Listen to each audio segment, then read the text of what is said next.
Bismillahir Rahmanir Rahim. Alhamdulillah wa salatu wa salamu ala Rasulillahi wa ala alihi wa sahbihi man wala. Assalamu alaikum wa rahmatullahi wa barakatuhu. Absolute honor and pleasure for me to be with you here today. I'm glad to say that most of what I wanted to say has been said, so I can actually relax. I was thinking, what shall I add on top, in the sense that what Dr. Wajid mentioned, a lot of the themes have been really, really useful. We've all talked about the need to move away from central power structures to more diffused power structures. We've spoken about about the importance of not just thinking about ourselves as a Muslim community, but a wider form of engagement. And so there's a lot we agree on, and within what we agree on, there are a few tensions I noticed. I'd like to see if I could contribute to, not making them bigger, but contribute to thinking about how we can work with them. There was a tension about our people and their people. It came up this morning. Can they both exist? Can there be an our people and an our people, circles of our people? I want to just have a little bit of a reflection on that. Obviously, there's a tension between the local and the national, because we are occupying both spaces. Within that, there's also, we were reminded since the morning about class, and we belong to a particular class. And is the goal to break class, or is that part of the strategizing? I'm not going to talk about that a lot. I know that sounds like the biggest one, but it's a few tensions that I'd like to speak to. All of us here have been speaking through a register. We've had history, we've had party politics, we've had a few registers. My own register, with which I understand the world and analyze and think through, is Islamic sacred law, the tradition in which I've been reflecting and thinking upon for quite a while, and it drives what I would now have to call my activism. I've had no activism in my entire life, but it's almost by the studying of fiqh, I just feel that it's driving you to move, to create something in the world that might not be there. And so Sharia is activism in some way or other. Sharia is a word I almost never use, but I've decided I'm going to start using it a lot, at least for now. I have moods, so maybe it will change soon.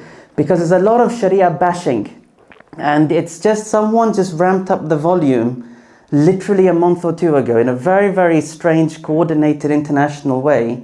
There's lots of Sharia bashing, and it's part of the whole narrative. Muslims are going to take over Britain, they're going to impose Sharia, they're going to take away everyone's freedoms. Sharia is in some way responsible for grooming gangs. Sharia there's so much about the Sharia we're hearing a lot, and unfortunately it's not something we can shy away from, in as much as if Sharia is the code of how we live life as individuals and as a community, it is the prophetic heritage. It's exactly what our calendar marks. Sharia is the code of lived, structured community that our Prophet practically built, sallallahu alaihi wasallam. It's not an abstract artifact. It's a real lived map. And it's what our calendar literally marks. It doesn't mark the birth of our Prophet ﷺ, nor the revelation of the Quran, nor his death. It marks the beginning of Sharia as a code for a way of living within the world. So it's not something we can afford to shy away from. And so we have to in some way claim this conversation. And as we claim it, I'm going to suggest something even more bold than just claiming it. We might even be able to suggest it's the Sharia that's going to save Britain. Very bold. Why would I start by suggesting something like that? Is that the Sharia at its core, it is a model of diffused power. And that's why it's a very great lie to say that Muslims are trying to impose Sharia to take away freedoms. And the reason for this is that Sharia at its core, in what I'm going to call the model of diffused power, it creates a great locus of power in something not in individuals or in government, but I'm just going to call communities. And when you theorize the power of communities, you've protected individuals from central government. And a lot of Sharia, we had a very excellent presentation last night on the history of how Muslims lived in what I'm going to call diffused power. But I want to say that was not by accident, it was by design. There is a design in the sacred law that protects individuals from the power of central government through this idea of community power. The very simple illustration of which is that there was never a vision that there's one law for all people. From the time of the beginning of the Medina of our Prophet ﷺ, there was rather a model, another model of doing God in society, which was about let every faith community self-organize.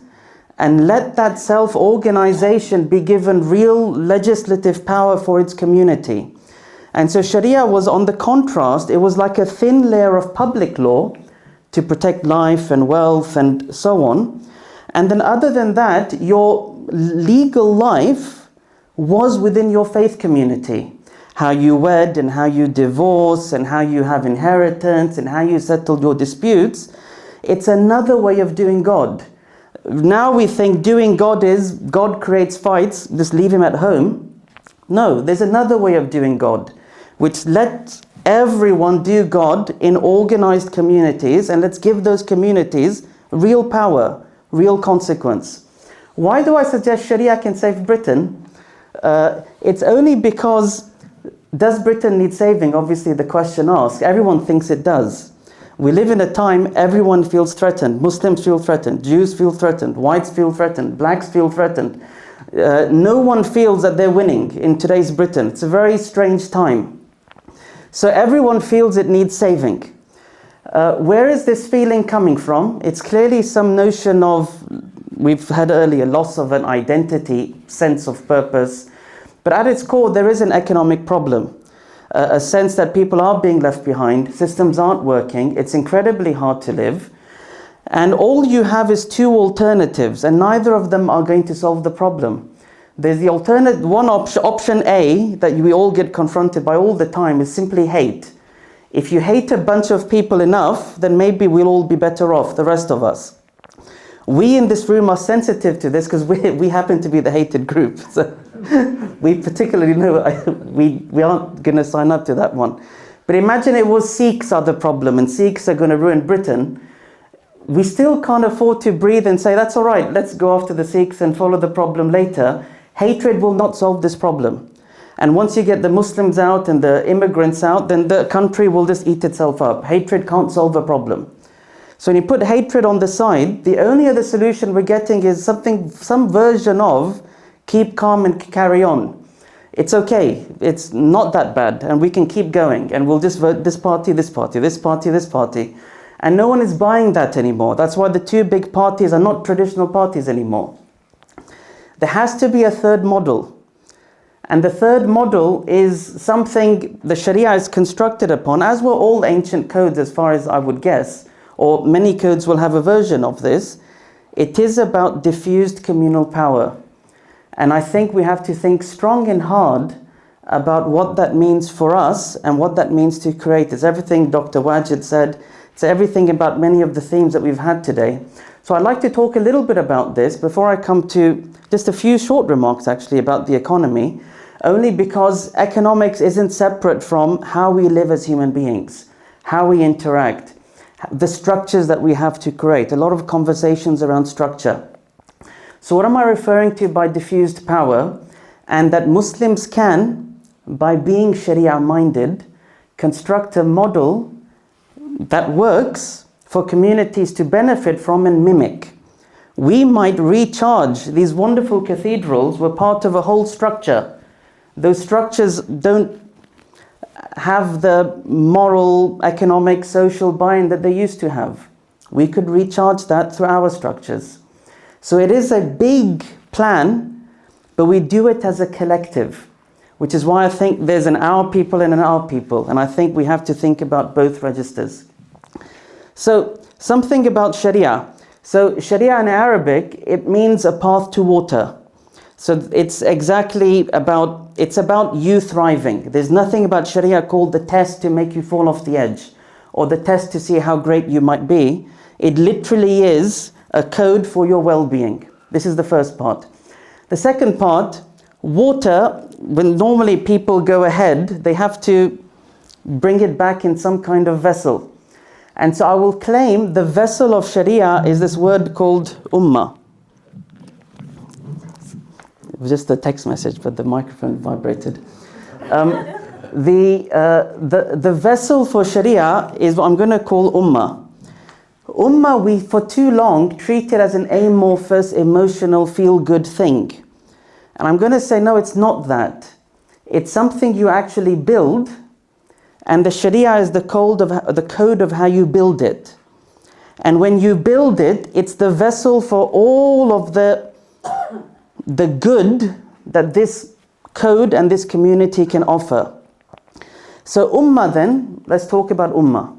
Ummah in the Arabic language, I feel, has got three distinct ingredients to it. One is, as the one that we know, it's a group, but that's one part. But there's two other parts to it. The other part is this group has a mission. Because the root from which it comes is the verb amma, which in Arabic means qasada, to seek out, to intend. So it's not an ethnic group. Ummah is a group that came together for a thing, to do something, to achieve something, to stand by some principles. And no collective can achieve principles without leadership. And that also comes from the word ummah, because ummah, imama are related terms. No collective can achieve a collective goal without some leadership. Leadership is something we might have different emotional ties to. Maybe we've spent a lot of time attacking leadership or criticizing leadership. But at the end of the day, we wouldn't be here without a leadership. We wouldn't accidentally show up and have a program today.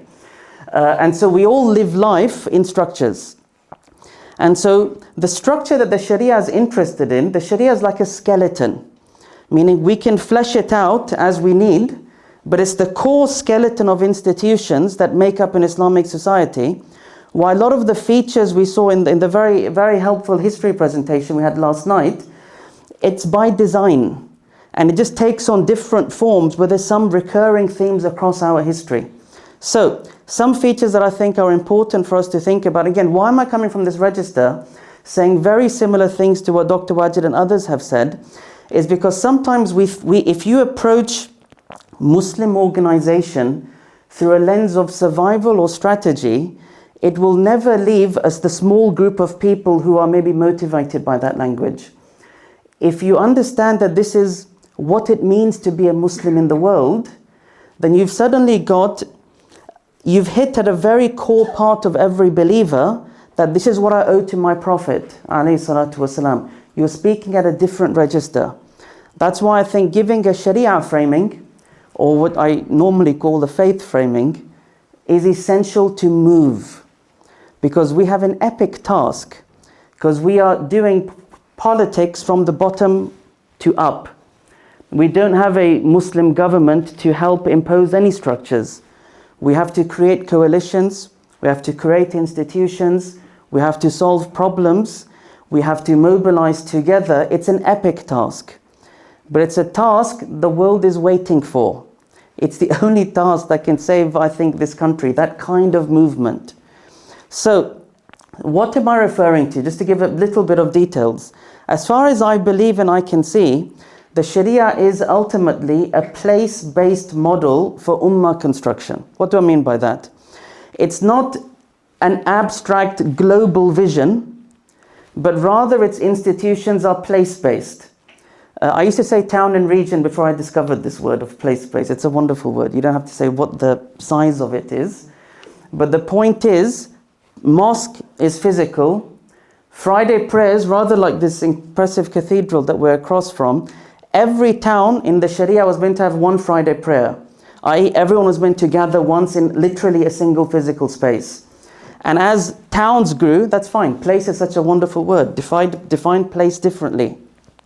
But the idea of the great gathering, regardless of your ideology. If you look at Zakat, it's the ultimate place-based taxation system. So in classical Islamic law, Zakat was meant to be only distributed. No, I won't say only. There's a bit of a debate on the boundaries, but they all agree on the essential premise that Zakat was meant to be collected and distributed in the place where you live. And many scholars felt taking it out of that place would be sinful, but they have debates on the boundaries. What terms and circumstance. In order to have place-based zakat, zakat is taxation. So you have to have a whole place-based taxation system as a pillar of your faith. That's why I said tying it back to faith is so essential here. As a pillar of being a Muslim, you have to organize and you have to create place-based leadership. Otherwise, you will not be doing zakat that your Prophet established, sallallahu alaihi wasallam. And as you do that, it accelerates a lot of these conversations. That's why I said, think of Sharia as the skeleton. It's not the full-fleshed model, but it will accelerate almost every conversation in this room. Qada is place-based or communal arbitration. A lot of family law needs this. As a community, we've started this journey. If you look at an interest that Sharia always has had in free, fair markets, it's a place-based idea. Although markets now obviously have a non-place-based expression. For all of this to work, place-based Friday prayers and then neighborhood mosques, place-based taxation managed by this community store. For all of this to work, you need place-based leadership. And so I would suggest and claim that for us to be good Muslims, for us to really take upon a mission that this being part of the Ummah is meant to be, is we really build Ummah where we are. We really invest in place-based collaboration. And that starts, this is the interesting thing about Sharia, why there's two us's, is that the Sharia's details, codes were always understood to be for the Muslim community. There was never an attempt to tell non-Muslims to come to the mosque, or non-Muslims to wear hijab, or non-Muslims to stop drinking wine. It was understood, you follow your community. And if you follow this community, these are your institutions. And so we have to have this vision of understanding that when you're a Muslim, you belong to something larger than yourself. It takes care of your worldly needs. It's driven by your faith and it represents you.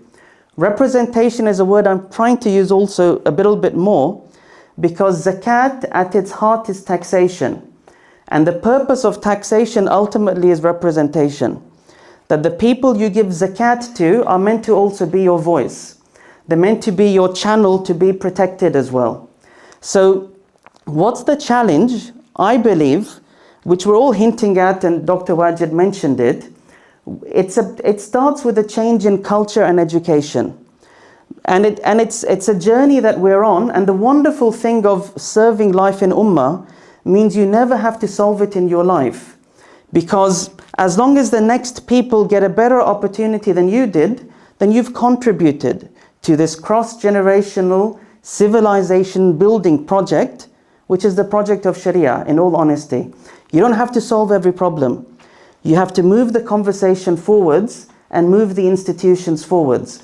Our previous generation did a wonderful thing. We're only here because of wonderful efforts that happened. We just have to take it to the next stage. The next stage, I believe, is a conversation that says, your mosque isn't the be-all and end-all. What are you doing with your surrounding mosques? Your welfare project isn't the be-all and end-all. How are you relating to the others? As you do that, you'll naturally build forums and councils. And we have to learn that culture. It's a civic culture. It takes centuries to build in nations like the one that we're standing in. And we have to build it in our community. We learn it when we go to work, and we forget it sometimes when we go to the mosque. Rather, the mosque has to lead. Tomorrow's Britain, the mosque has to lead in civic living. At the heart of this transformation that we have to oversee, which is Sharia saving Britain, it is this idea that, you see, the modern state, as far as I can see, it is in its death throes. And what do I mean by that? The welfare project is struggling. And who's going to catch it? And I said what catches it, I feel, is the old way of living. And the old way of living was a living where, just as we went through school, and as we went through social interactions, it was made very clear to us, we are responsible for the people around us.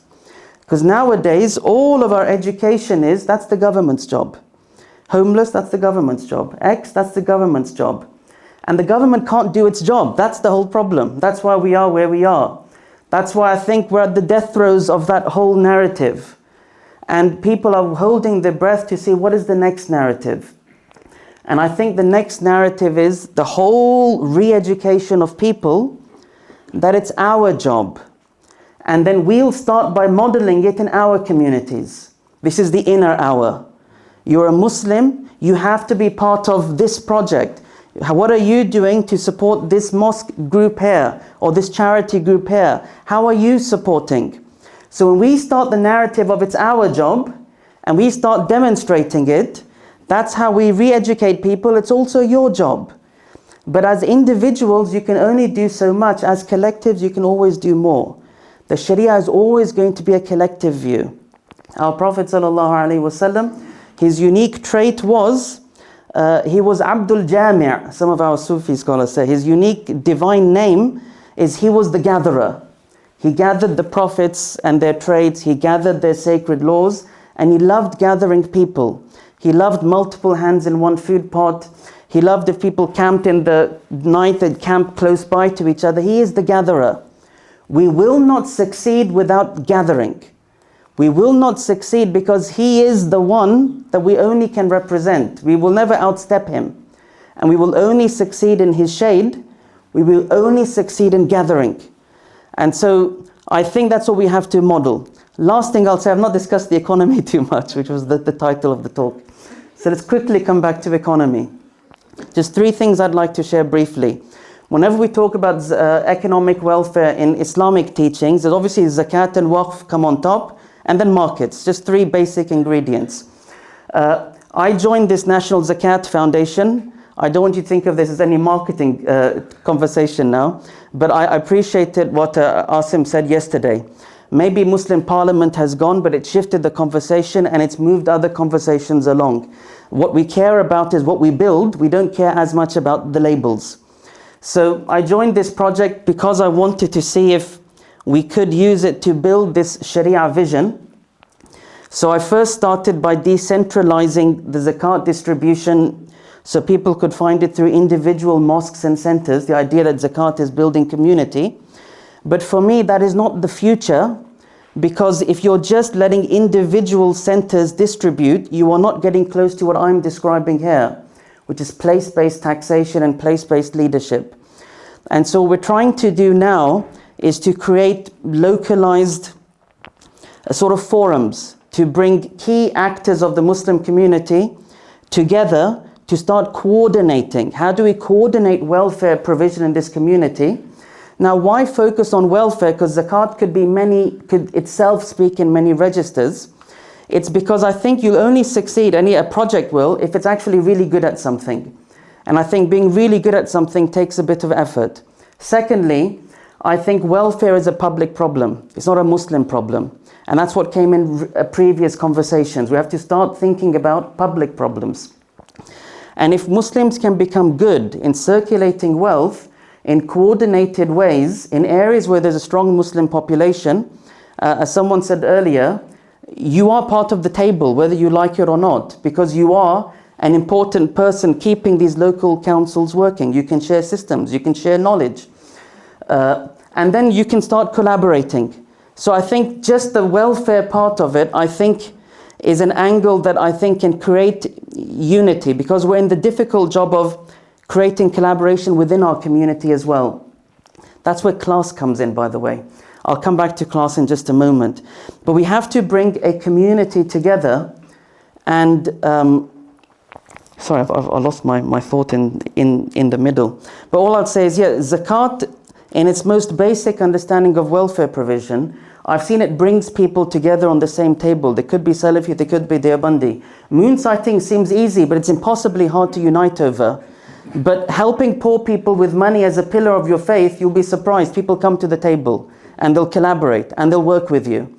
And so there's something that it actually creates coalition. And that's this class point. All I wanted to raise was, we need projects that really can start that larger journey of education, which means that we also need projects that aren't interested in that. That's why I said you have to break down class as well. So I'm in conversations, people say, can I use zakat for political lobbying? I say, well, there's a framework you could, but then I also tell them the mass public won't be interested and they won't have enough money to help you anyway. That is a small project. And sometimes we need small projects to stay nimble, to produce results, so we can start reporting back. And so there are some projects that work really well in this room, and they can stay in this room. And people who are like the people in this room, to push envelopes, to understand the other effects of let's say, communal spend. But there has to be the idea of how do we mass educate? What is the mass vision? And so I think a welfare provision focus, which is being used to create local collaboration, local leadership, and then how that collaborates with wider society, I find that quite interesting. And that's what I'm trying to now start working on. The other part is obviously awqaf. We are all aware that there's a waqf revolution happening in our community. Everyone talks about waqf. It's a wonderful thing, and it's part of this education. When we say Sharia is saving Britain, it's not just about diffused powers of communal responsibility, but it's a new kind of subject or a new kind of human that the old world always produced, which is we want to leave a better world than we found. That's where waqf comes from. There was a micro conversation last night I was part of. Is it because people had more disposable wealth, that they had more awqaf? And I think no. I think it was just part of growing up in a society. Like getting married wasn't a question back then. It's part of what you do. You get married and you have kids. Now it's a question. Similarly, when you grew up in that culture, leaving behind something for a better world is just what you do as a person. We have to model that recreating of the human subject. So that's why education is actually everything. And as we do that, it's not just, yeah, perfect. Currently, the waqf conversation is waqf for institutions or waqf for personal legacy, which is very good. The model that was really at the heart of the historical presentation we had yesterday was an entire civilization running public services on awqaf. Maybe that's the only thing that will save Britain, because the government can't do what it was meant to be doing in what's driving the current confusion. We can do that. There's no reason why we can't do that. It's not a money problem. It's a psyche problem. And that's why the world is on two tracks. The current track is a centralized power system that can't control you, or can't support you, sorry. It's very hard trying to control you. And then a confusion on how we can work together, a God that stays in the private space, and an economic structure that says, as long as you're benefiting, don't worry about the future. That's what the usurious economy is. The bubble's gonna pop, let's hope it's in your children's life and not in your life. No one ever lived like that before. The other track is a new kind of human subject, and it's something that everyone will value and respect. It harkens to all ancient faith traditions. It's the idea that I'm responsible, I thrive within a faith community, and I'm gonna make the future better. That's what Islamic civilization was. It didn't start with hospitals, it ended with hospitals. As you went on, community was richer and richer and richer and richer. So I just wish to say with zakat, with awqaf, but really with community organizing, there's a lot we can offer and we really have to offer. And it ties together, in my mind, a lot of what we shared today. Thank you very much for your time. Bismillah. First of all, quick disclaimer, I have a cold, which is my voice is a bit weird, all right? Also, I didn't realize, but we color coordinated, all three of the panel speakers color coordinated today. We're all wearing blue, which is it's not an academic thing, it just happened, Khair, so I'm going to talk a little bit about, continuing on with the themes, and I'm really glad, alhamdulillah, that, Dr. Wajid Akhtar's discussion, Dr. Sohail Hanif's discussion, what we had yesterday, a lot of the discussions are going to feed into what we're going to speak today, all right? So, but I'm trying to, I've been thinking about a vision for a long time about something to do with how we can improve, and how my expertise can help improve something, right? Like, how do we work with that? And I'm going to get into it in a couple of minutes. So very quickly, I just want to talk about, some of the key questions. What's the true economic potential and current contributions of British Muslim to the UK economy? Where do our strategic interests and priorities lie in today's landscape? What sort of long-term institutional frameworks could we establish for sustainable growth, right? And what sort of critical components are we currently lacking in our community infrastructure? Honestly, like, I just want to also point out that I am in a way a new entry into the British Muslim community, in that, like, I've just been here for a few years at this point, but as an outsider, there seems to be a lot of interesting perspectives that I've picked up, and I sort of wanted to touch on those as well, right? The start of this presentation is based off a report that I had done when I was working with EQUI, which was on the British Muslim economic contributions, right? So very quickly, this is knowledge that we all know. We have 4 million people right now in the UK, maybe a little bit more. We have quite some ethnic diversity, South Asian, Arab, African, European heritage, and more, right?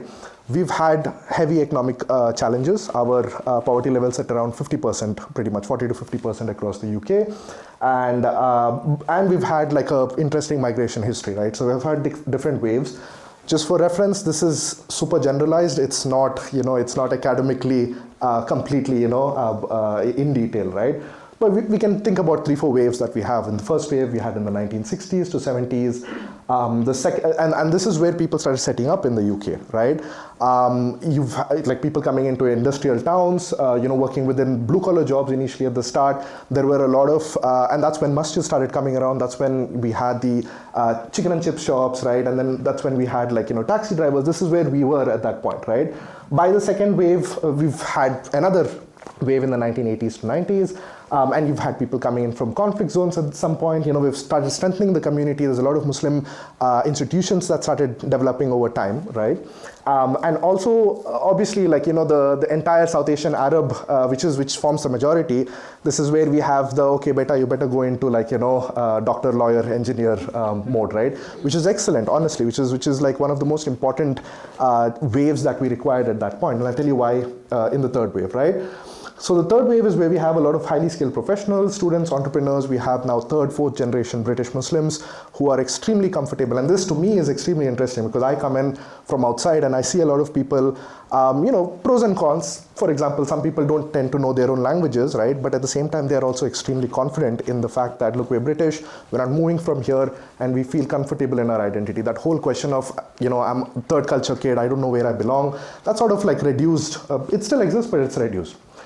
So here I'm going to ask a quick question. For those who haven't read the report, and you know which report I'm referring to, how much do you think British Muslims contribute, or not contribute, how much do you think we generate, let's say on a yearly basis in terms of money? Any numbers? And if you've read the report, don't say it, but anybody else? Any numbers, thoughts? 10 billion. 10 billion, all right. 30. 30, all right. Anybody, any other numbers?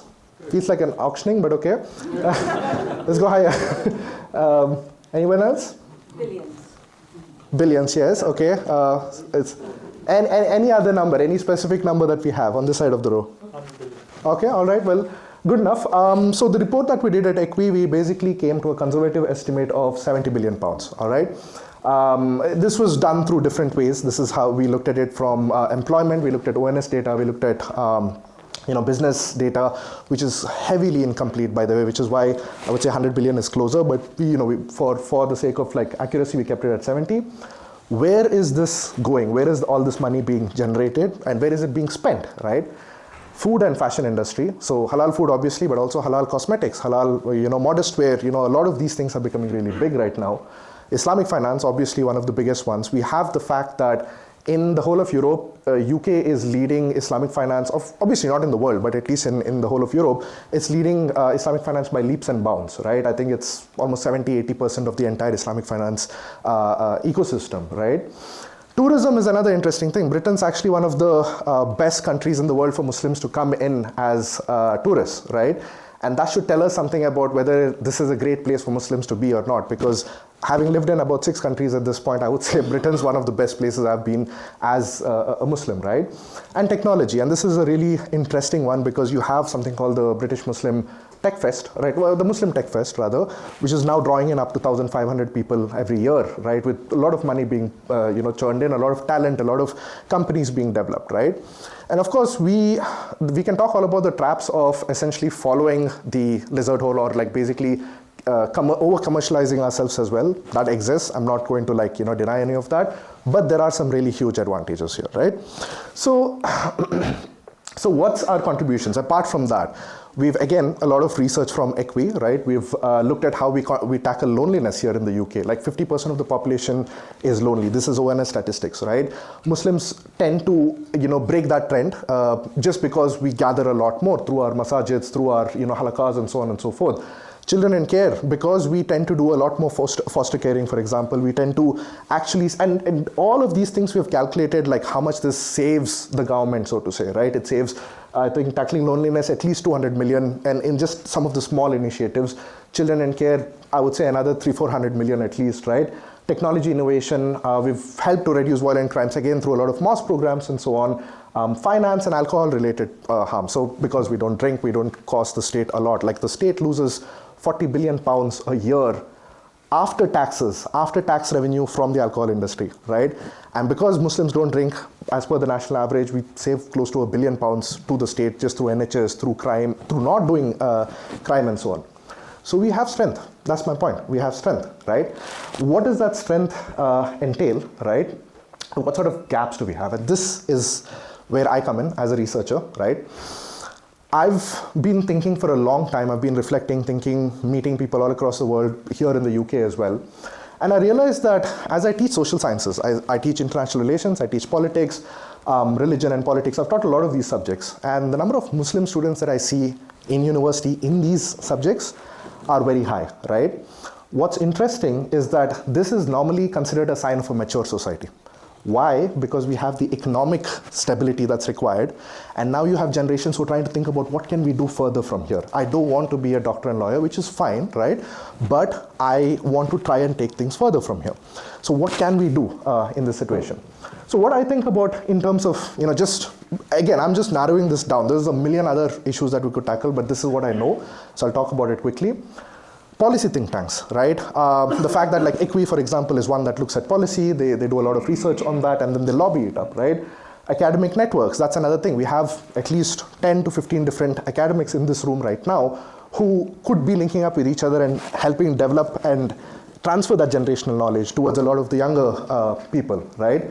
Community advising, which is also happening over here, right? With the project on Birmingham, with many of the other projects that take place.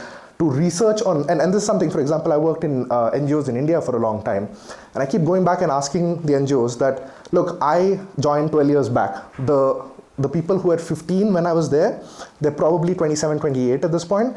Do we have data on the number of people that we have benefited, and are they back with us at this point working and trying to pull more people out, right? And if we don't, then all that work is lost. All that knowledge that we've accumulated over there is completely lost. And finally, media writers. Again, this is another argument that I say. Okay, yeah, all right, thanks. Another argument that I make is that sometimes it just takes 10 or 15, before the age of social media, by the way, 10 or 15 good op-ed writers to essentially change the mood of the nation, right? Have we been 10, 15, really, that's not a big number. And really, it just takes 10 to 20 years worth of training to do that. And that might sound like a big number, but actually it's not, right? And considering how long we've been here.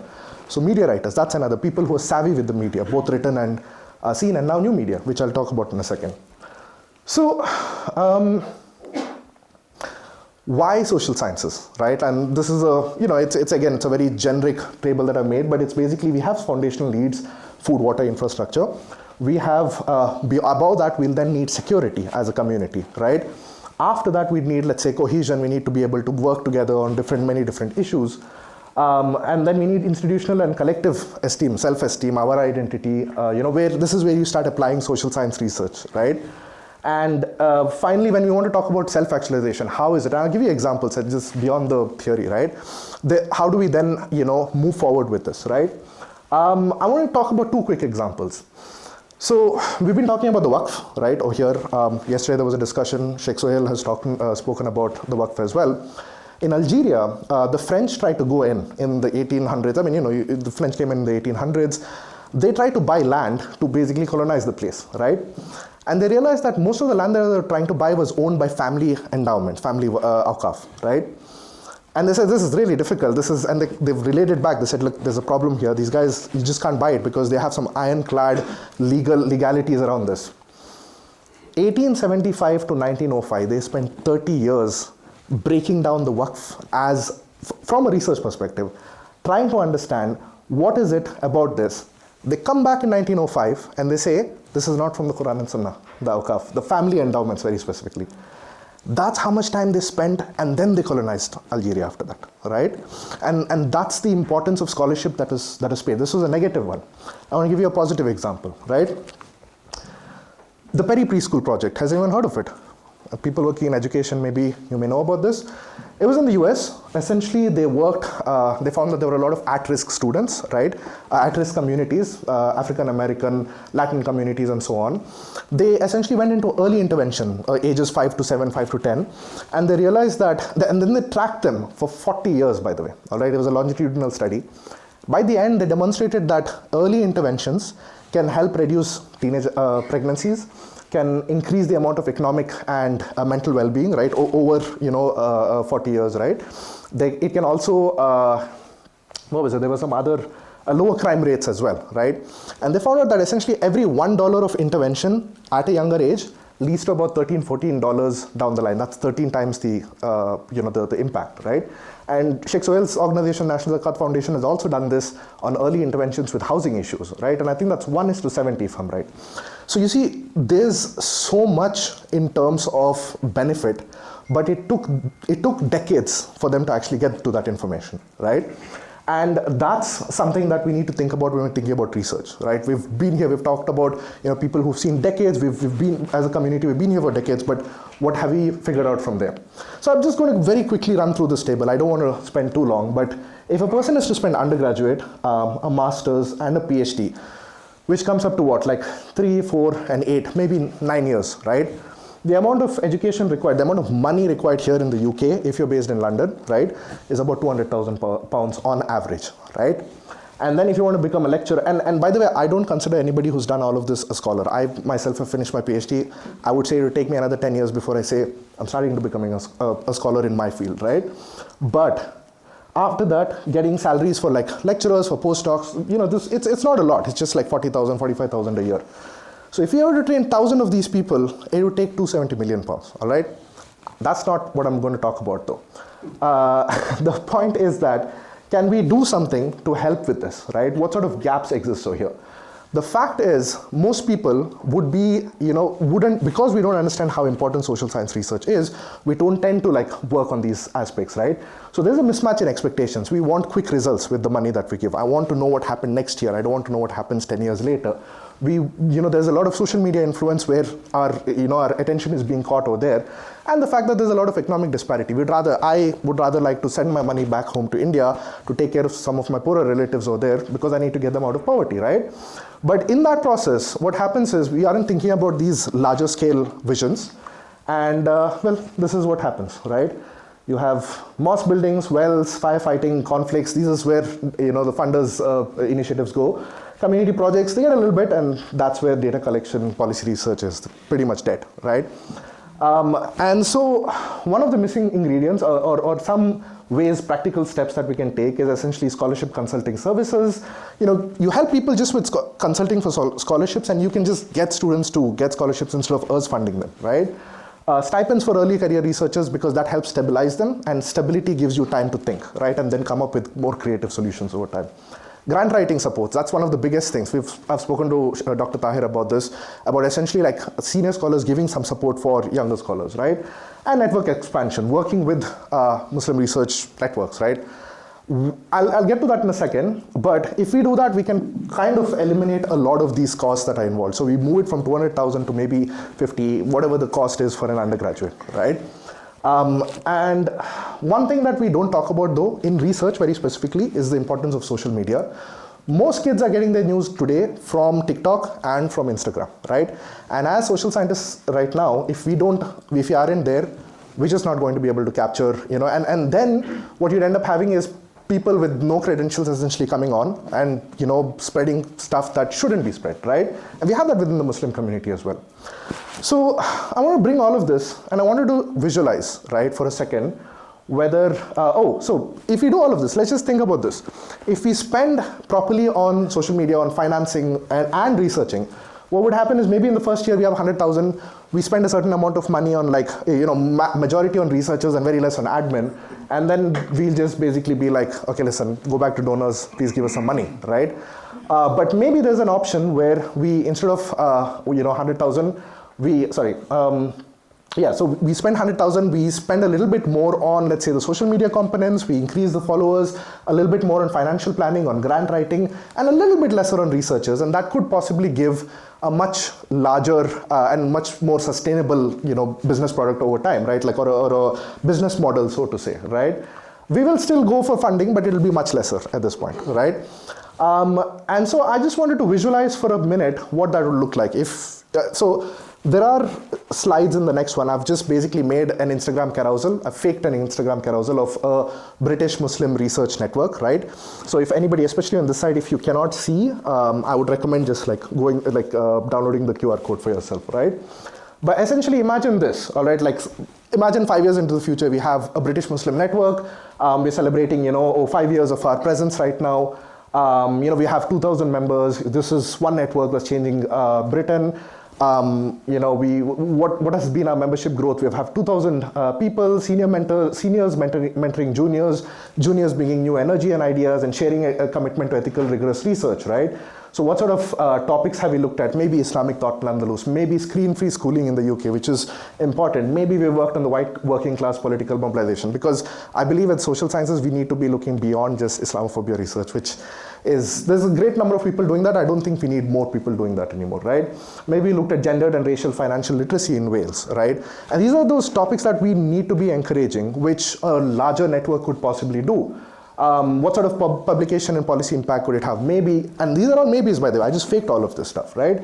300 journal articles, 150 policy reports, 500 media contributions. Imagine an organization advertising this on social media. Imagine 53,000 people basically liking all of this and people commenting and saying, I'd love to join this, I'd love to support you guys, I'd love to do all of this stuff, right? And what are our, generations? We've given employment, we've given grants, we've managed to get a lot of funding in through all of these ways, right? And we've done conferences, these national conferences, we've done community workshops, so on and so forth. So again, the point is you can download the screenshot so you can visualize this, because we talk about something, we talk about a vision for the next 50 years, right? But maybe this is a visualization of that, right? And anyways, I'm not going to get into this. Funding raise, let's say it's 5 million or 50 million or whatever, right, over like 5 years. But this is one way of thinking, right, what a network of social scientists could essentially achieve together. It's not one where it's supposed to be where you put in 100,000 first year, you put in 300,000 third year, second year, you keep putting more. No, it's supposed to be lesser, because essentially if you plan that out well, right, maybe there's a chance that you can actually go ahead and showcase all of your work much better. You can get a lot more public support, right? And that's the point, because when we have the fact that, how do you say it, like when we talk as academics, there's always this accusation that y'all are ivory tower academics, y'all are stuck, right? When we're engaging with the social media, of course, there's a pull, maybe in a direction that we do not want to take all the time, but at least we know what the public is thinking. And let's be honest, most people don't read books. Most people of let's say, my generation and younger are not reading books, are not reading articles as well. But that's how they're reading. They're just scrolling through Instagram, right? There's 5 slides, 6 slides. It just has to be 10 words per slide, and that's how their attention span is. And maybe that pushes people to then go into deeper reading as well. But the point is, I have seen so many Muslims within my discussions who, every time one of the reports come out at ECWI, there's always this discussion, wow, this data is amazing. Where did you get it from? And then they go into like, oh, there's so much benefit that we're doing here. Because we've been stuck talking about what the Islamic Golden Age and Al-Khawarizmi and Al-Jaber and like how we contributed to the Enlightenment of Europe. But what are we doing about our current contributions as well, right? That's a discussion that most of us don't seem to talk about. And that's a discussion nobody wants to research, right? So the fact is, a lot of these things, one might ask this question as to why, why should we fund this when we want to fund poverty, when we want to end, a lot of these other problems that we have, crime and so on and so forth. The thing is, sometimes you need to think of research as sort of like I would say like a spear, right? It's the point at the top, right? It's the one that drives the direction of where we are going. So we could spend, and I'll give an excellent example. The amount of aid that we spend into Gaza at the moment, right, would be in the billions in the last 10, 15 years. We take 10% of that and we invest that into infrastructure here in the UK, politically, research-wise, and be able to then guide those discussions better. Instead of being reactive, like everyone's mentioned before me, imagine the sort of benefit that we'd have, right? Would we be the ones, as someone very provocatively argued, be the ones funding the genocide in Gaza, right? As Muslims, what we are essentially telling is that you can kill them, you can destroy the infrastructure, we'll come back and rebuild it, it's fine, don't worry about it. We'll spend another 10 million this year, we'll spend another 50 million this year, right? And where does that lead us? Back to that same circle again and again. So somebody needs to be thinking a little bit more broader on these things. So we need to do all these things simultaneously. I'm not saying take out all the money, put it into these things. But there is a huge scope for thinking on these lines. And by the way, just for reference, the British Association of South Asian Studies, it's a very small organization. It's just maybe 10 people. They maybe have a £50,000 budget a year, or maybe 20 to 50,000. Some of it comes from member dues. But they've done really well. And it's not very difficult to think about these things. It's not just a social media concept that I've put up on screen, right? So that's a big aspect of, let's say, vision building that we want to talk about right now, right? So with that, I'll leave this room with 3 questions, which is, what would be the minimum viable components needed to launch such a network realistically within the next 1 to 2 years? I'd say we have it in this room right now, but we can think about it in the question and answer session, right? And how can we start small while building towards greater targets? What role should collaborations with mosques, community groups, and charities play within this research agenda and in achieving that self-reliance? So how do we balance that independence with partnership? And finally, what sort of a long-term vision should we have? What would a mature, self-reliant social science sector look like in the next 20 to 30 years, right? What infrastructure, institutions, and partnerships would need to exist? So I would love to end my discussion with that. If you want to, by the way, follow me, because I also have a social media. I do what I preach, right? You can follow me on this, take your, the QR code. But the point is, we are trying to build towards that. And I hope that this opens up a certain thought space for all of us to think about, even if it's not something we achieve right now. But I'm pretty sure we can do something in the next few months also if we have to, inshallah. So, Jazakallah.